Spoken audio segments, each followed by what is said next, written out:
Trip, Ison, man, pleasure to have you here. Someone who I just admire your story, everything you've overcome, and everything you're pursuing right now. You are a podcaster. You are now speaking to so many people. You're inspiring millions. Just thank you so much for being here. Excited to dive into your story, how you define success, and all that encompasses Trip. So welcome. Absolutely, man. It's a pleasure to be here. You inspire me too. Thank you. Because there's not a lot of younger guys out here putting in the work and making it happen. And so when I look at you as part of, honestly, the younger generation, younger than mine, doing what you're doing, it's inspiring, man. It's good to see, and it's good to see young men kind of taking charge. So I appreciate that, brother. Good stuff. Yeah, it means a lot. Yeah. So when people see you now, if they look you up on Instagram or see your podcast, they see the great things you're doing. You're running 10 miles a day. You're posting podcasts weekly. You're speaking to people, thousands of people now. Previously, that wasn't the case. You were struggling with addiction.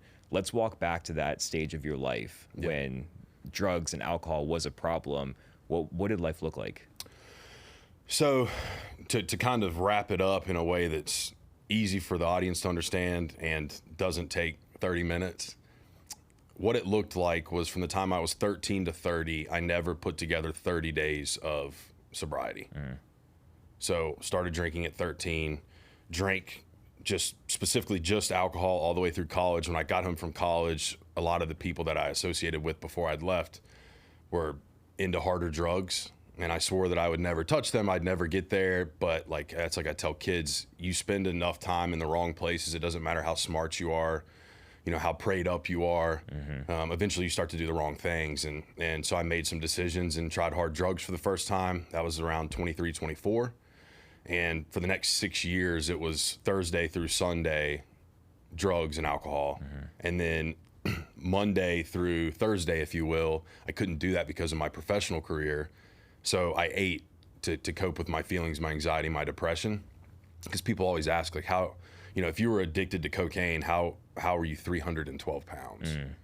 And I'm like, well, it's because I ate 6,000 calories a day, Monday through Thursday. Yeah, that'll do it. Yeah. And so, but yeah, that was what life was like, man. It was miserable, if I'm being honest. And I kept it all in. I didn't share it with a lot of people.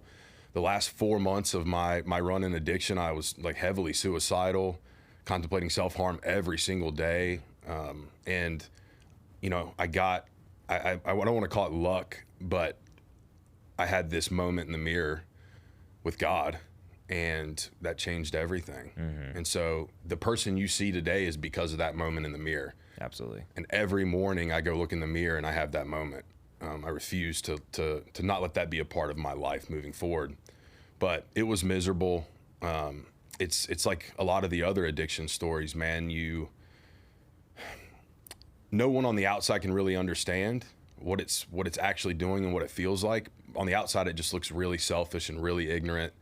And there's a lot of judgment around it. There's a lot of stigma around it. And I understand why, but when you're in it, you don't see it that way.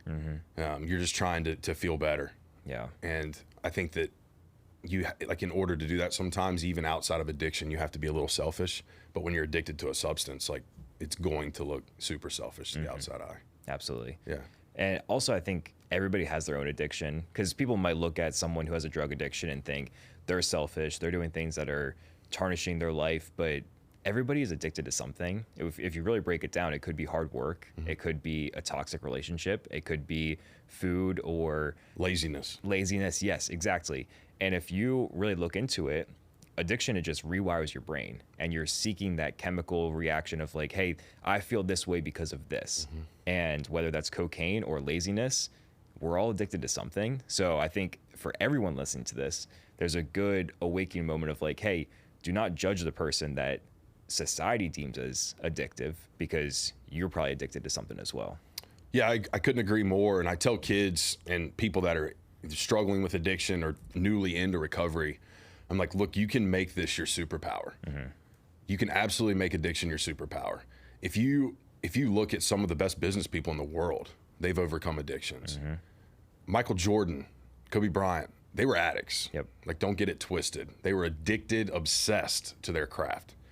You can turn that wiring of I'm addicted to drugs into I'm addicted to pursuing podcasts, pursuing my professional career with the construction business, pursuing speaking engagements, pursuing healthy relationships, pursuing fitness.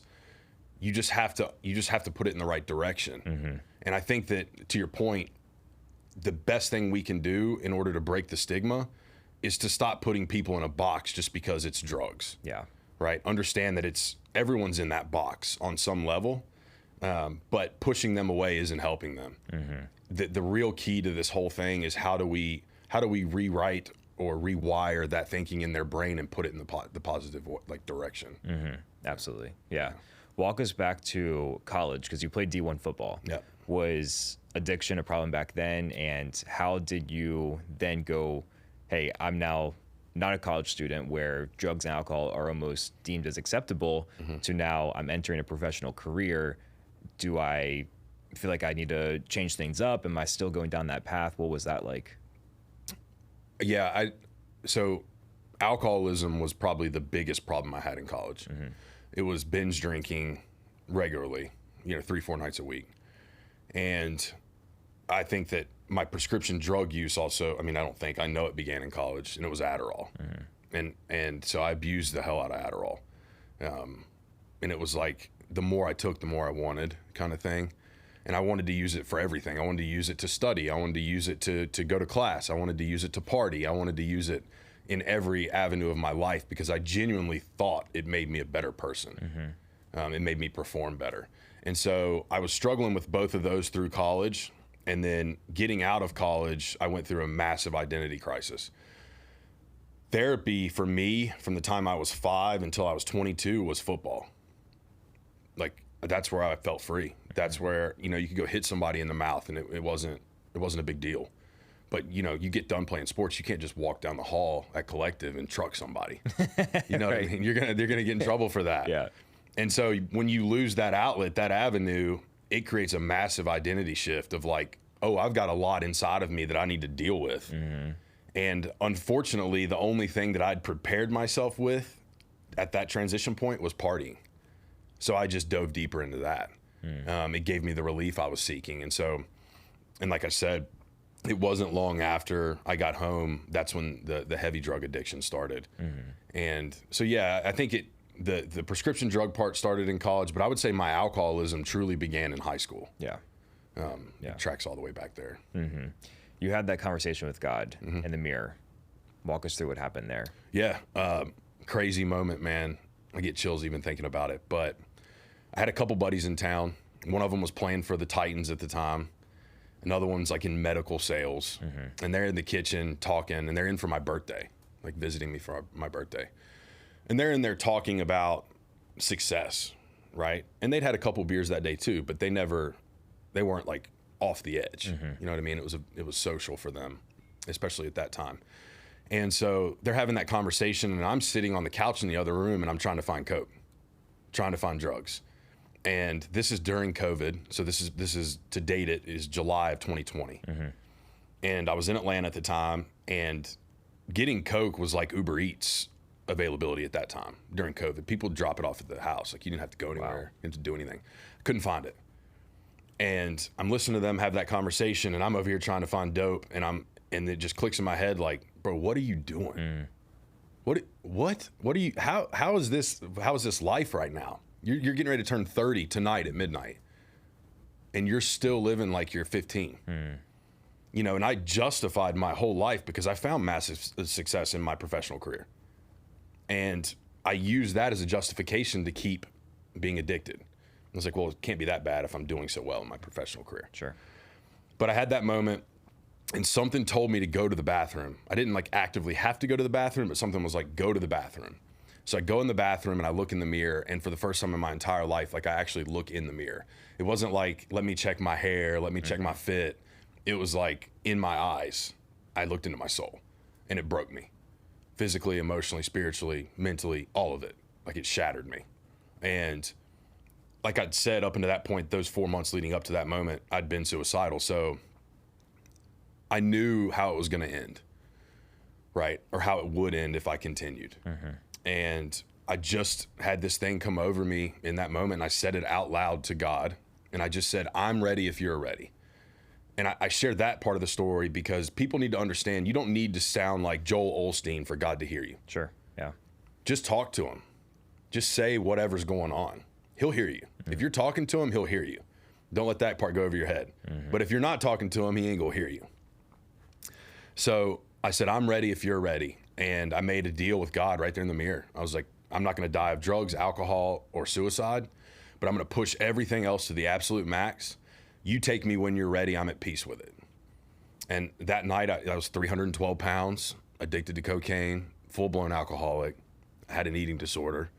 I woke up the next morning and put my running shoes on. I'd made that deal with God, and that was the transition. And people talk about, how do you know someone really wants to change? It's all action-based. I didn't even tell anyone other than the guys that were there. I walked back into the kitchen. It was like my birthday at that point. The midnight had hit.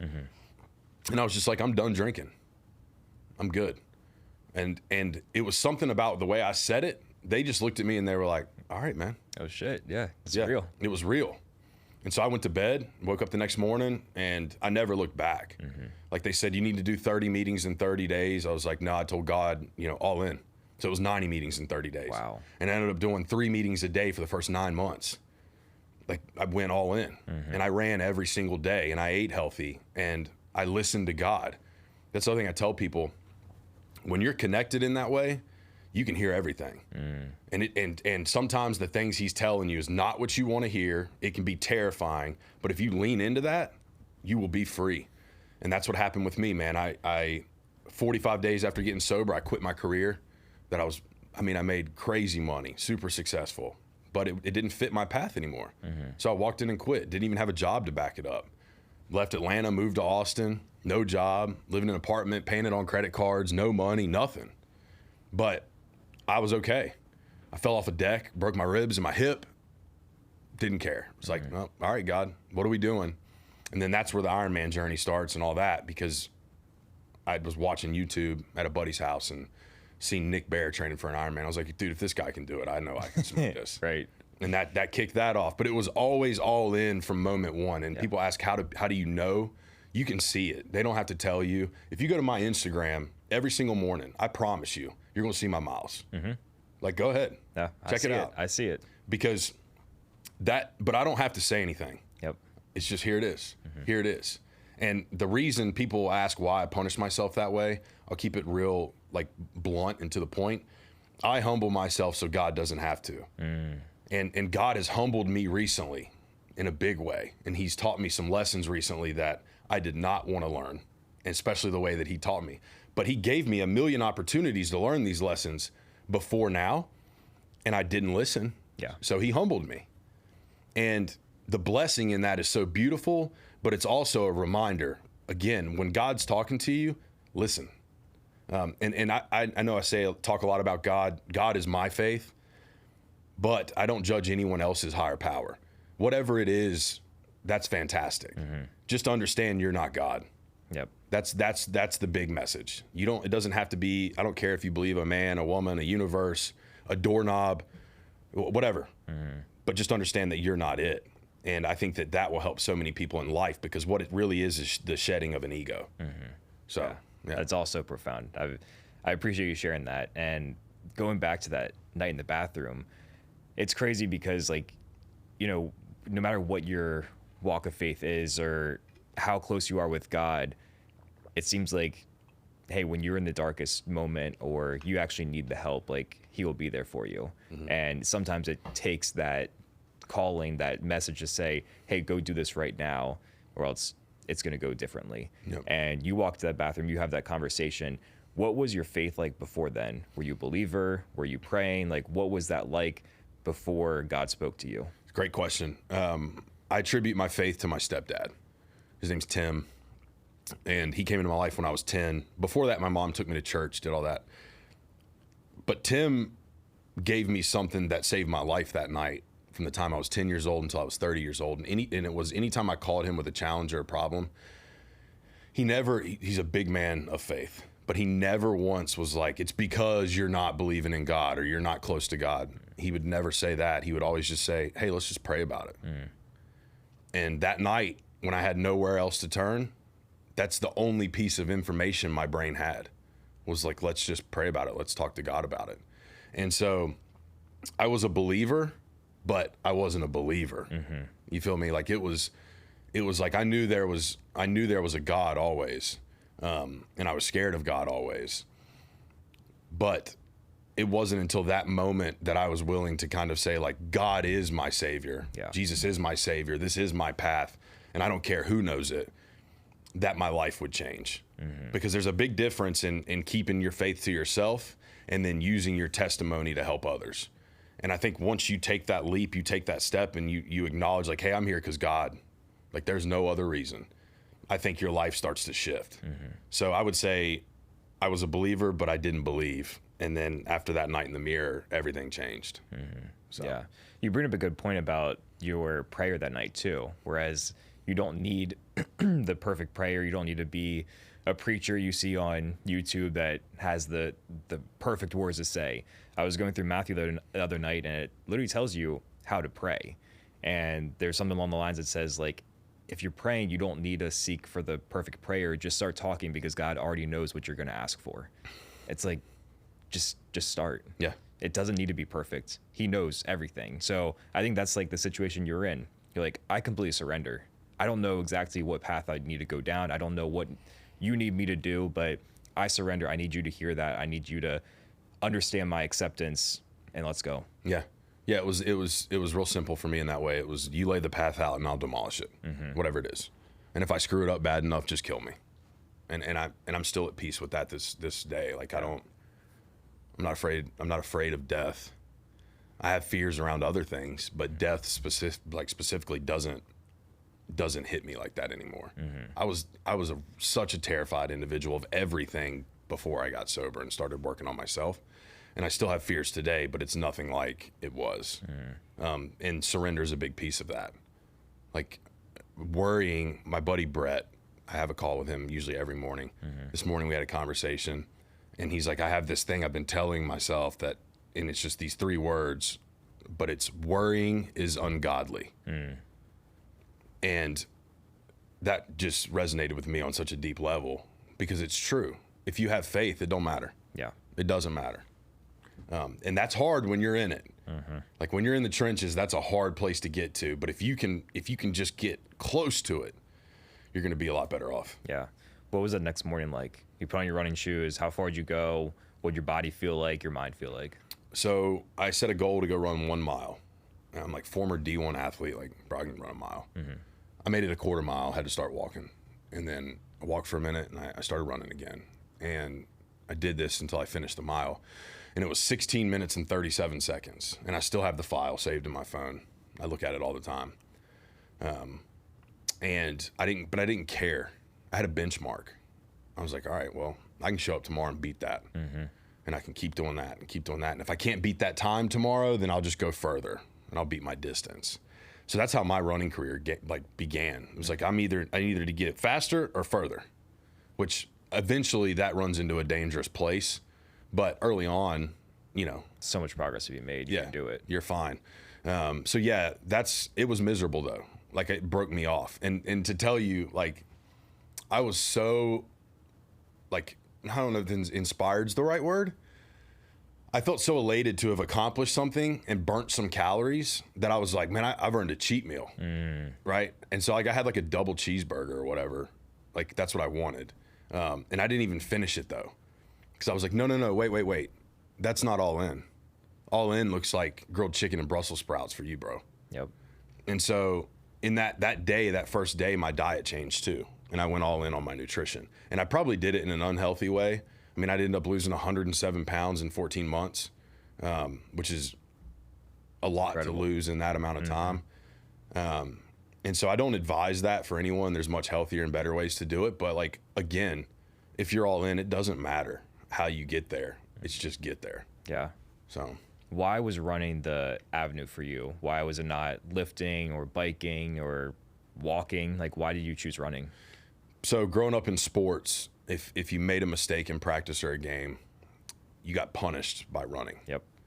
And that's what I associated it with. It was like, okay, you've really put yourself in a hole here, but running will get you out of it, you know. And early on I had to decipher, am I running from something or am I running to something?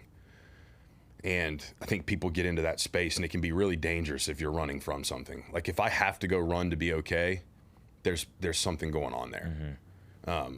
But if I have to go run to progress myself so that I can help others, I'm running towards something. So it's about understanding and being able to delineate those two things. But also, I think it gave me peace, because when early on, especially, like there was no aerobic fitness. I was out of breath as soon as I started, and everything melted away.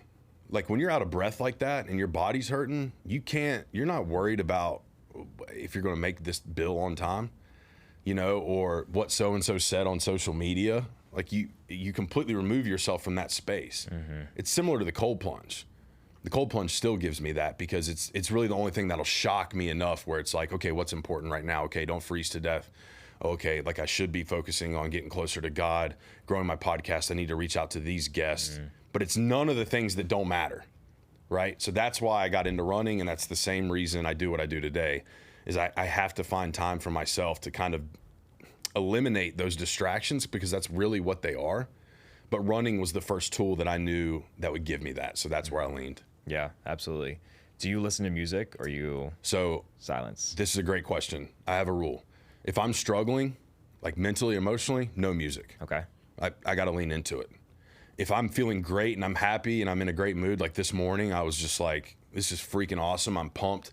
I get to wake up, feed the dogs, get in my truck, get a coffee, drive to Austin, run 10 miles, drive to North Austin to this immaculate setting, take a shower. And you guys have really nice facilities, by the way. Good. Shout out to Collective.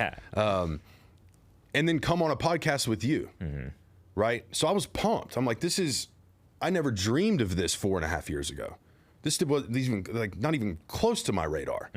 But now we're here. And so this morning, it was music. Like I was jamming all morning. It was like everything from J. Cole to Clay Walker to Tim McGraw to Beyonce. Like it didn't matter. It was one of those days. But I know if I listen to music and a song elicits a feeling that isn't joy, then I need some time with myself outside of the music. Yeah. Because I don't know if you've ever recognized this. You probably have. But you can, if you're in a good headspace and you're happy, you can listen to the most heartbreaking song ever and sing it and actually enjoy it. It doesn't matter. It doesn't matter. But if you're in a bad headspace and you're struggling, it will pull out the most negative emotions imaginable. Yep. And so for me, I choose to not let music control that narrative for me. If I'm feeling a certain type of way, I get away from the music and I focus on the feeling. And that helps me a lot. Yeah, that's so good. I love the example about today. You're saying you would never dream about this 4.5 years ago. Yeah. That's the power of like documenting and remembering where you once were, because so often we get so caught up in our routine that we take it for granted. We don't understand like how good that job is, how good the relationship is, how good our life at home is, or the house we live in, or the dogs, the friends, because we forget where we came from. And you just get, hey, what's the next thing? What's the next thing? How often have you looked back and said, hey, this is 10 times better than where I was? And I really admire that you are reflective on that, because it makes you appreciate that so much more, but also you can understand, hey, once I get to that next step, I can now look back on this and be like, wow, look at that growth again. Yeah. I would say it's taken me a while to get there. It wasn't something that happened quickly. The first time I looked back after the night I got sober was 14 months in when I did that Ironman. Okay. And I was coming up on the last mile of the run, and my coach was with me, and she's like, you gonna finish strong? I was like, no, I'm gonna walk it in. I'm gonna take a minute. Because I knew I was gonna finish. So I just need this minute. And I actually reflected on what I'd done. I'd made a decision, one decision. That simple. And 14 months later, I was 107 pounds lighter, completing a full Ironman. Everyone's like, do a half first. I'm Incredible. like, absolutely not. No, we're going to send it. But do a full Ironman. And it was in that moment that I realized it wasn't about me anymore. I didn't even give a shit about the medal. I was like, oh, I've got to use this to help other people. That's why God saved me. It had nothing to do with me. It has everything to do with everyone else. because he knows I'll put it out there. I'll put this shit on a billboard and be like, these are my flaws. These are my screw ups. Learn from me. And I think that's why, or I believe that's why this connection with kids has grown. But back to your question, it took me 14 months the first time, and then probably 6 months after that. Now it's something that I would say has gotten a lot better actually since the podcast started, because the first episode, I got the question of, are you proud of yourself? And I said, not yet. And man, the people that reached out just from that one line in the podcast was incredible. And I pushed back at first. I was pretty defensive around it. I was like, you don't understand. But I've let myself now, like, give myself the ability to look back and have these moments of gratitude, because now I can use it as fuel. Like, I'm not afraid of returning there anymore. Now it's empowering to see where I came from, and I just use that as fuel to go to the next place. But it took me a long time to get there. So if you're out there and you just started your journey, like, understand it's okay not to look back every single day. Yeah, I get that. Yeah. But you'll get to a point where it feels safe to do so. So you mentioned the Ironman a couple of times. I want to talk about this because that's a incredible feat. Talk us through, first off, for the audience, what does an Ironman entail, and what was the training like before then? Because you lost a significant amount of weight, but also you're training for a super rigorous endurance race. So let's unpack that. Yeah. So it was actually, there's a couple things that went into this Ironman. I saw the YouTube video. It was Nick Bear, and I'd said I could do it out loud. And then I was like, well, if I fail, God will kill me, because, like, I'll just die, right? Like, it was die or succeed. Like, it wasn't even fail or succeed anymore. It was die or succeed. Right. Because I was going to push myself that far. The hardest part about the training for the Ironman, so the distance itself is 140.6 miles. It's a 2.4 mile swim, open water, directly into a 112 mile bike, directly into a 26.2 mile marathon. And the training for me was probably more difficult than it needed to be, because I was in a deficit. I was still trying to lose weight. And that's probably not the best way to build for an Ironman, right? You need carbs, you need fuel, or else you feel depleted all the time. And I did, but I didn't care. Again, I was like, well, just kill me. Like, you want me here, you don't, and I'd made peace with that. So training was, for me, was another outlet, right? It gave me something. It gave me community. Like, it brought me back to church. My coach, big believer, like, pulled me back into church. So tons of blessings there. But I would say, like, there was a point in training where I realized I'm finishing this thing. And it was early on, man. I was still probably 270, 265. And there was this guy at the dog park, and he's like super fit, dude. You could tell. He's talking about he's training for a half Ironman, and that's what he does. And I'm like, man, it's amazing. I'm going to do an Ironman. And he laughed at me. Really? And he's like, oh, you got a coach? And I was like, yeah, this is who it is. He's like, oh, do you have Training Peaks, which is just like a platform for endurance sports? And I was like, yeah. And he's like, cool, let me see it. And I show it to him, and he made fun of my fitness score. Really? And that same day when we were having that conversation, I didn't react. I didn't get defensive. I just said, okay. He's like, yeah, the swim's going to be the one that gets you. And I was like, okay, well, like, he's like 2.4 miles is ridiculously far. So I left the dog park and I went back in my apartment. I looked up, what's the benchmark for really hard distance swims? And it's a 10K, 6.2 miles. So I woke up at 4 a.m. the next day and I went to LA Fitness and I swam 6.2 miles straight in the pool, and went back to the dog park that day and said, hey, you still doubt me? And what did he say? He couldn't say shit. Yeah. Like, speechless. And I knew in that moment there was nothing going to stop me. And then there was another opportunity in training where my coach was like, so I didn't ride my bike outside ever, which was probably a mistake. Yeah. Right? No preparation around that. And it's not like riding a mongoose or a Schwinn. But I rode on a trainer, and she'd programmed this ride, and I did it, and I made myself do it. I started it at midnight. I was like, I'm going to do it through the night, really suffer. Like, no TV, nothing, just stare at the wall. And the trainer ride was like 6 hours and 5 minutes. And I did it. and like sent it back to her. And like the next day she's like, what? You know, she's like, this was not the expectation. Like I figured you would just stop. And cause she's like, but if you can do that, you can do an Ironman right now, because mentally it doesn't matter. Yep. Right. You're already there. I never ran a marathon in training. I never ran a marathon distance before the race. My first marathon was at the end of an Ironman. That's insane. So it was just one of those things. And that's why I tell people, if you believe, it doesn't matter. But you can't fool yourself, because at the end of the day, you're the one who has to face the repercussions of that. And that's happened to me post Ironman. You know, I didn't really believe. I really wasn't all in on certain things, and they fall short. But it's a lesson back to that Ironman training for me all the time of, this is what happens when you go all in. Nobody can tell you anything. It's between you and God, and you're going to get it done. And people need to understand that the greater your belief, the greater your success. And I'm not saying directly just in God. For me, that's the case, but it's in anything. The more you believe in yourself, the more success you're going to have. If everything you do is dependent on someone else's opinion of you, you're going to have limited success. You're not going to ever hit the point that you should. So, but Ironman taught me that, right? An endurance sport taught me that. I sold my bike the week after the Ironman, though. I was like, I'm never doing one of these again. It's stupid, right? It was never about the race. It was literally the process. Yep. And so, yeah, that's my Ironman story, but. That's incredible. You don't seem like, hearing that, you're not externally motivated by people's opinions or posts on social media. What drives you in those moments to say, I'm going to go swim 6 miles tomorrow and I'm just doing it for me? I think my mom's part of it. She's always believed in me, and she's always shown me, like through actions, that we can do anything we want to do. We just got to put in the work. So I think part of that's been hardwired into me. I would say I would be lying to the audience if I didn't tell you that negative opinions of me haven't driven me in the past. I love it. I still love it. And I'm not going to change that. Like if I walk out of here today and I hear somebody say like, oh, look at that guy, he looks like a sorry piece of shit.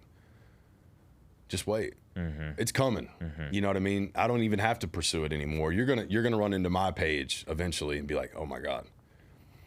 So for me, I just use it as fuel, and because I burn the fuel, I don't hold resentment. I don't have resentment for the guy that made fun of my training peaks and my swimming, but he still watches my stories every single day. Yep. And back in August when I did the 406 miles for the month, I posted my training peaks at the end of that month, and my fitness score was like 345. The day he laughed at me, it was 53. And I posted that, and he watched it, of course, and didn't like it, didn't acknowledge it, but I was like, wow, let it eat. Yeah. You know, and that's been 3 years of showing up every day. But that's what it looks like. You know, that didn't happen overnight, not even close. So I would say I'm not driven, like I'm going to do what I need to do regardless. But if you give me extra fuel, I'm going to burn it. Yeah. I love that. Yeah. Yeah. You're running 10 miles a day every day. Why are you doing that? Are you preparing for a race coming up? What's the purpose behind that besides just physical fitness? Yeah. So I'm in a training block right now. So really it's not necessarily 10 miles a day. It's 70 miles a week this week. So it'll be 10 Monday through Friday, 20 on Saturday, Sunday off. Gotcha. And then I'm building right now, though. On December 7th, I'm running Brazos Bend 100. And I'm going it's a flat course. So I want to understand like how quickly I can get through that 100 miles. February is the big ticket race, which is the Rocky Raccoon 100. This is my third attempt. Okay. I failed twice. I'm going back to get it done. And then in April is probably the one that means the most to me. There's an event in Roanoke, Virginia. It's the Blue Ridge Marathon. It's classified as the world's toughest road race. But they have this event called the GOAT. And what the GOAT is you have to run all the distances that they basically allow that week in a 7-day period. So you have to run a 5K, a 10K, a half marathon, a full marathon, and then the double marathon. Wow. In the 7-day period. Okay. On their course that they've laid out. And so I'm doing that in April, and that's a big one for me because my entire team that I'm putting together as far as support goes is all going to be former addicts. Hell yes. Because we're going to smash it, and then at the end of the race, they're going to say, you know, what drives you? How is this pot? This is great. And I'm going to say, I don't know, man. We're just a bunch of addicts. You tell me. So everything I do now is about progression towards breaking the stigma. And I'll put it in anybody's face. I don't care. Like, you want to, yeah, I use drugs. Yeah, I drank an obsessive amount of alcohol. Yeah, I did some really bad things. But like, judge me now, like today. And like, and then you have to look at yourself, right? Have you changed that much? Right? Have you been putting in that much work? Are you really all in on your life? So when people give you a hard time or go back to your past, it's because they're looking at themselves in the mirror. And they're like, wow, like, they're feeling insufficient now because they've seen what somebody else has done. Absolutely. And so part of that breaking that stigma is like, and I tell addicts this all the time, like, keep sending it. Keep sending it. Keep, like, recover out loud. Let people know that you came from that. There's nothing wrong with it. And eventually we'll get to a place where it's not a big deal. People forget the biggest addiction problem we have in this country is opiates. That's driven by doctors. 100%. Call it what you want. But I've had friends die, buddies die because of this. It's not some street drug that started this. It's opiates. And doctors were handing them out like candy. So, like, how can you really be that judgmental towards that when the people we're supposed to trust the most are the ones supplying it? Yep. Like, they're the biggest drug dealers in the world. Our government's one of the biggest drug dealers in the world. So it's like, to judge someone who's on a corner struggling is almost ignorant at this point, because that just means you don't understand the full system. Yeah, not at all. Yeah, I think also when you mention putting everything out there, saying, hey, I was an addict, you have a lot of acceptance and confidence in yourself of saying, yes, that's who I once was, but also the confidence of how far I've come. Most people don't have that. I think that's why the judgment comes in. People aren't confident in themselves.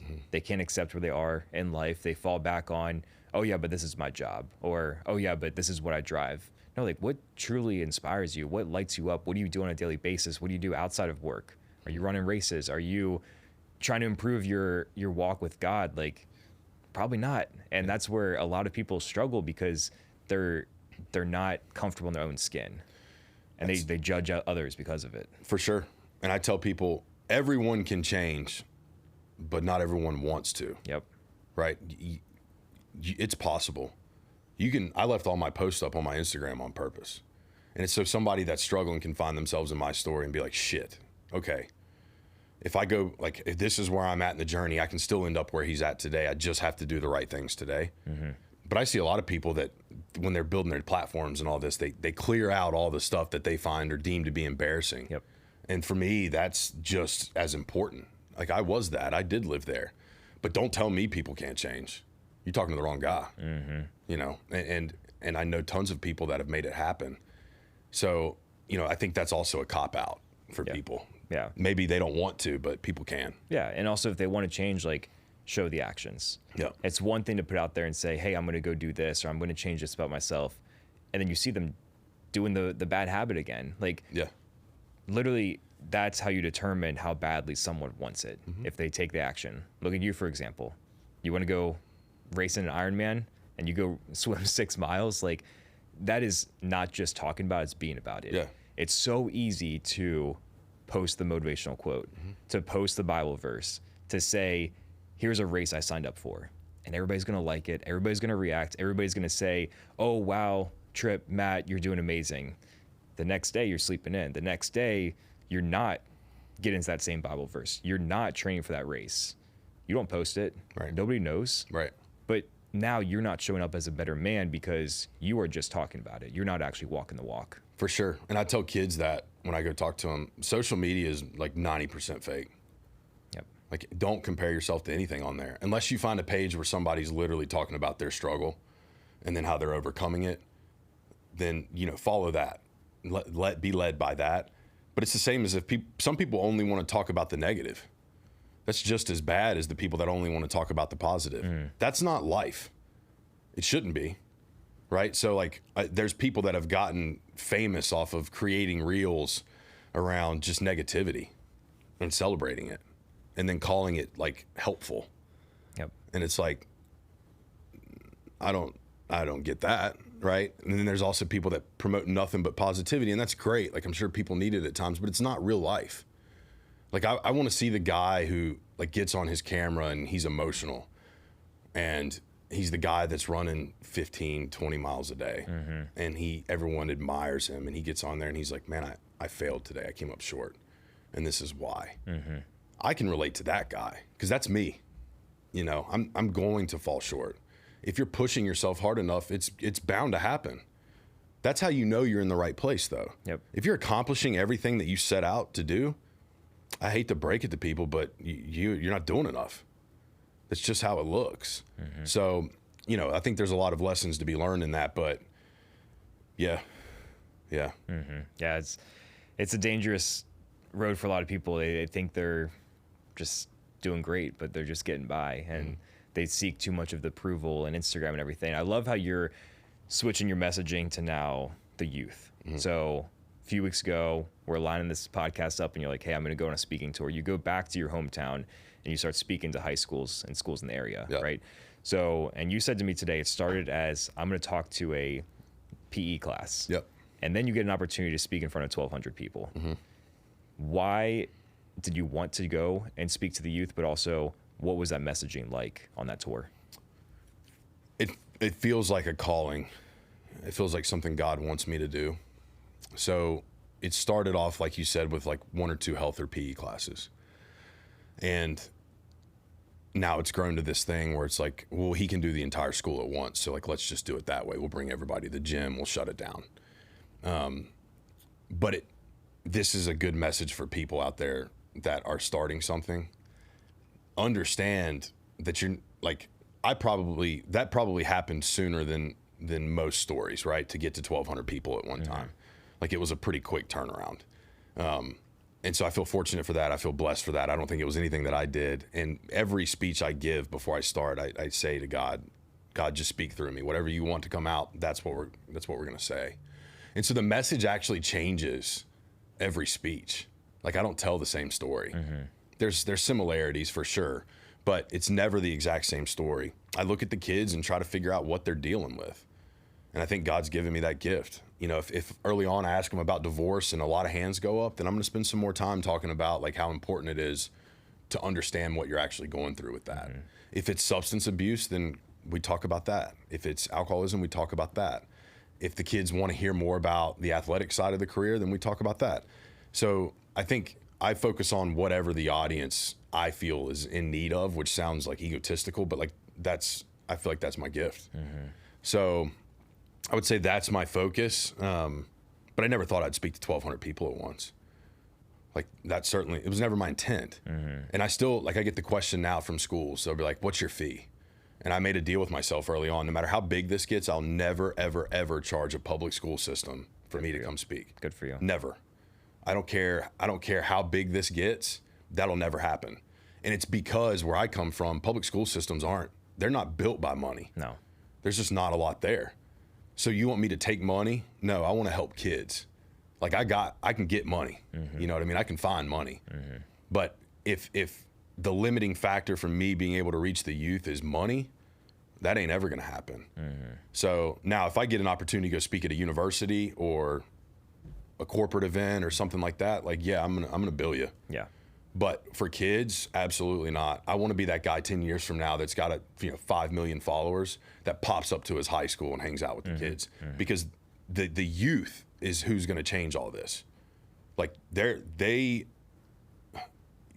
catch a lot of slack and flack for how they act and what they've got going on, but they're stubborn, and stubbornness is a blessing if it's used the right way. They need to know why. That's what infuriates people about the youth, because they don't feel like they owe them an explanation.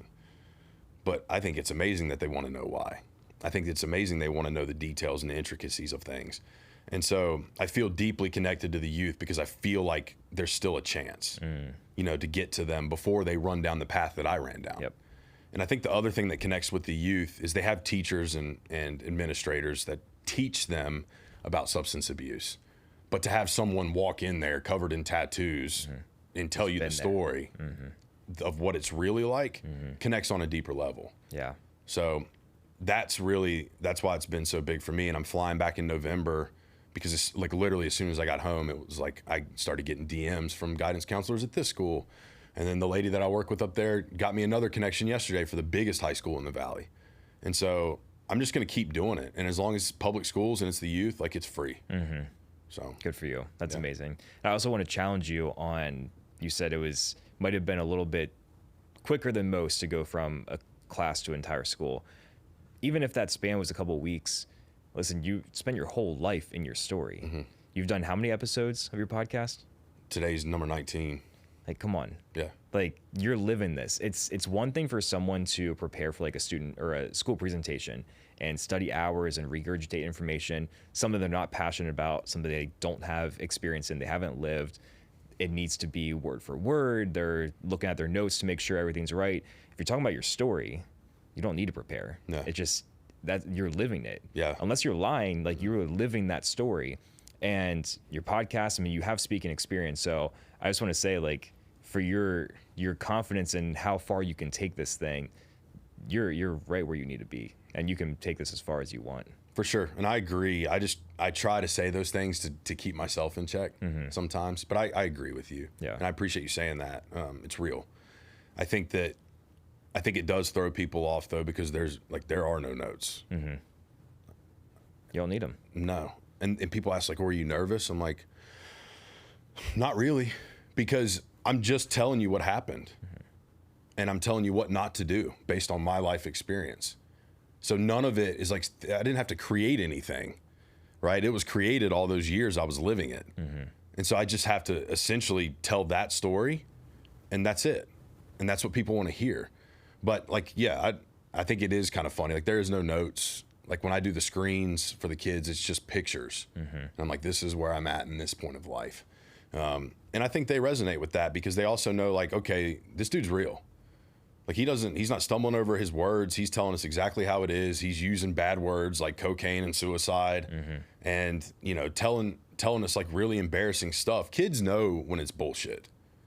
Like, you can't BS a kid. Yeah.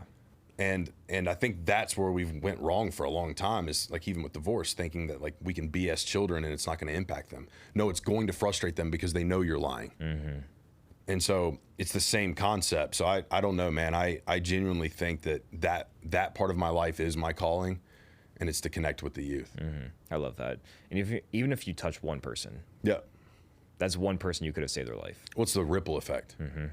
Right? The whole goal every morning is to help one individual. Yeah. Every single morning. And people will say, well, you've probably helped thousands. And I'm like, great, but today I want to help one more. Just one.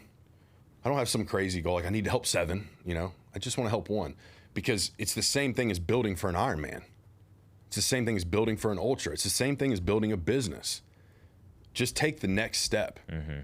Don't get all this decision anxiety and not move.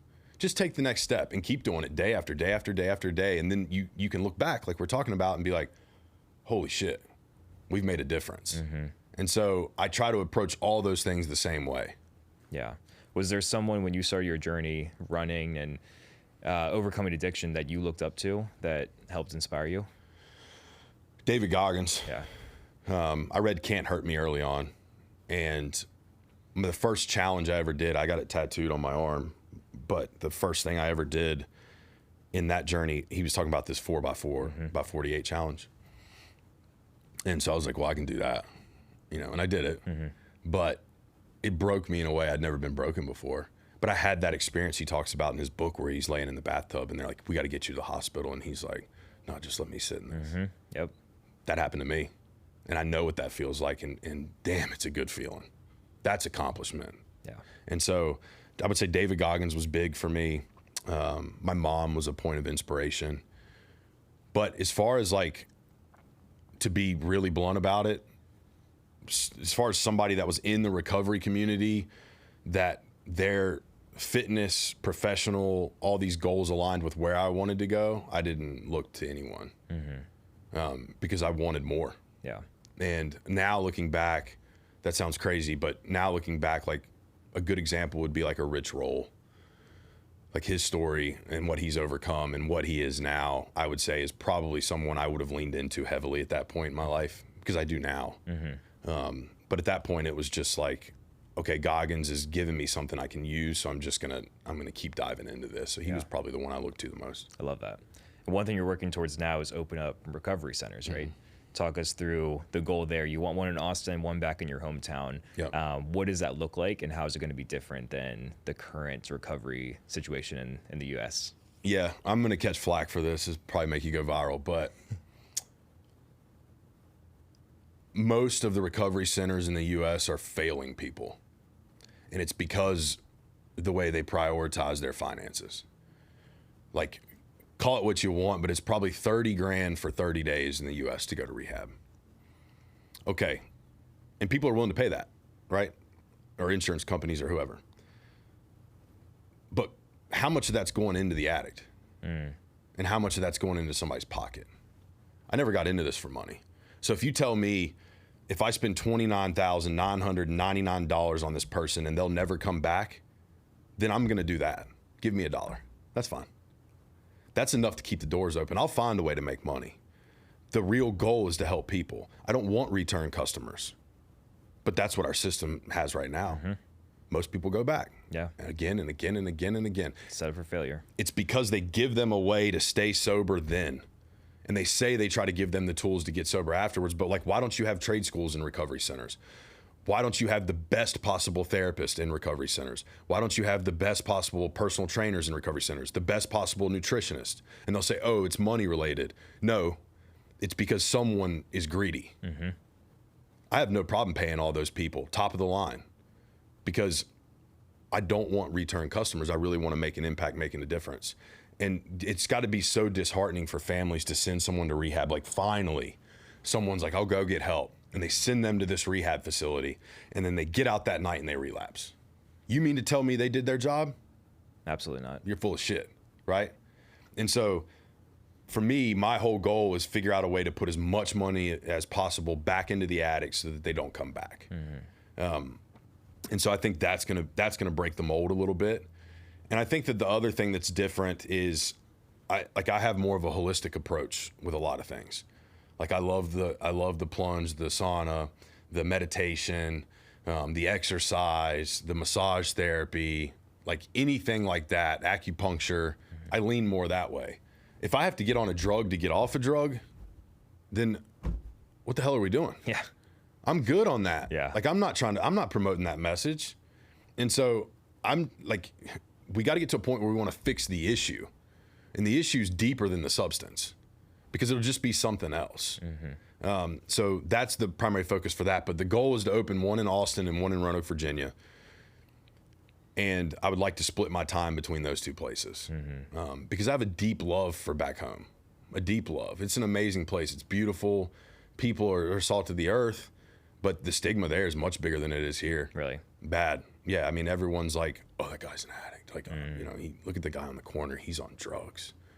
It's like, shut up. People don't realize how they're probably one or two decisions away from being on that corner themselves. Yep. So humble yourself, because again, God will do it. And you'll be that guy on the corner and say, oh shit, I shouldn't have judged the other guy on the corner. Yeah. So that's kind of it all wrapped up though. That's deep, man. And I just admire everything you're pursuing. And it's so profound hearing someone say, like, hey, I want to help people, but also I don't care about the money that comes with it. Because a lot of people, they kind of disguise their ambitions in business for impact, but they're like, hey, what brings me the most money with that impact? And for you, it's saying like, hey, you can pay me $1 and I'll keep this going. It's so important. So I just encourage you, keep leaning into that, and you're gonna help so many people. Yeah, it's do what you have to do so you can do what you want to do. Yep. And so we have another business that creates revenue, right? That pays the bills. Yep. So you do that, and then you feed your purpose. And that's why I think it's so important. Like, your purpose should never be financially attached. Like, 100%. In my world, like it just doesn't add up. I mean, if it's something you deeply believe in, that means you'll sacrifice anything for it. Yeah. And if you told me today I got to go live under a bridge for 5 years to make this dream work, like, I'll catch you at Mopac. I believe it. Yeah. And it doesn't scare me, because I know that's where God wants me. It is what it is. And I think once you can be free and live life that way, I mean, you talk about sleeping at night, life's just better. Yeah. I agree. Yeah. Well, this has been amazing. 3 last questions for you. Yep. I ask every guest. So first, it's the Define Success podcast. So how do you define success? Daily. I don't care, I don't care what I did yesterday. Mm-hmm. I think when it comes to identity and success, it's what you do daily. And if I don't show up for myself and do the things I need to do daily, I wasn't successful today. I think people attach this success ideology to their entire life, their entire being. I like to go a little bit more micro and say, okay, how can I be successful today? And so I base it on my actions of the day. That's how I define it. If I hit my actions and do what I need to do and show up the best way I can, then today I was successful. And if I keep doing that, then this big picture thing that's over here off to the side, that's gonna happen. Yep. I don't have to worry about it. Yeah. So what does success look like for you today? Like what's on the list of, hey, if I do these things, I go to bed with a smile on my face? Yeah, simple, man. Wake up before 5 a.m., spend some time with the dogs, have my coffee, make my bed, take a shower, drive to Austin, run 10 miles, get done with that, get up here, hop on this podcast with you, leave here, go get some more food because I'm starving. I'm going to go lift weights, go back home. I'm going to work on some business stuff around the podcast, lining up some guests. We have another opportunity in the pipeline for the construction business that I need to work on. And then I would say an investment in the 3 people in my life that I find to be the most impactful, and making sure that they're good and they have what they need and seeing how I can show up for them. If I do those things, I'm gonna sleep like a damn baby. Yep. I love that. Yeah. What is something you believe in that most people will disagree with? Suffering is good. Amen. Saved my life. And I know it's not, that this sounds so masochistic on so many levels, and I get it, right? I completely understand people's perspective and point of view on it. And maybe it's even more so directed towards men. But I believe as a man, you need to suffer a little bit. It's only going to build resiliency. It's going to make you a better man. It's going to give you the ability to show up in a stronger masculine capacity for the people in your life, because they can look at you and know, like, nah, he's been through it. Yep. Because he puts himself through it daily. Like, he's got no problem showing up for us. I think we're lacking in that area in life. And I think that I would say, if I could, like I said, bottle it up into one thing, that suffering is good. Good. I love that. Last question for you. For someone listening to this, let's say 20 years old, struggling with addiction, they want to be successful. They want to find their purpose, their passion. They just don't know how to get there, what step to take. What advice would you leave them with? Man, it's a great question. I would say, first and foremost, I have to use my testimony and connect with that. Whatever you believe in, connect with that. And ask for help. And then be willing. This is the part about recovery people leave out. Recovery is just willingness. Are you willing to do whatever it takes? And if people are like, you'll hear them say, well, I don't really want to do it that way because of this and because of that. There's no willingness. Again, if you would have told me in that moment, day one, that I needed to run barefoot through glass for a mile, I'd have fucking done it. Yep. It's that simple. And so, and excuse my French on that, but it's that simple for me. And I think that when people, or if you're a kid out there and you're listening and you really want to change, then connect with your faith and then walk out of that and put the work in, whatever it is. And the more you don't want to do it, the more you need to do it. The more discomfort it brings you, the more you need to deal with it. Because whatever that is, or whatever's creating that, is the exact reason you're in that position. Yep. So I would tell kids that. Yeah. Progress is always found in the work you don't want to do. Yeah. It's right there. Yeah. You know what the next step is. Yeah. Just go take it. That's right.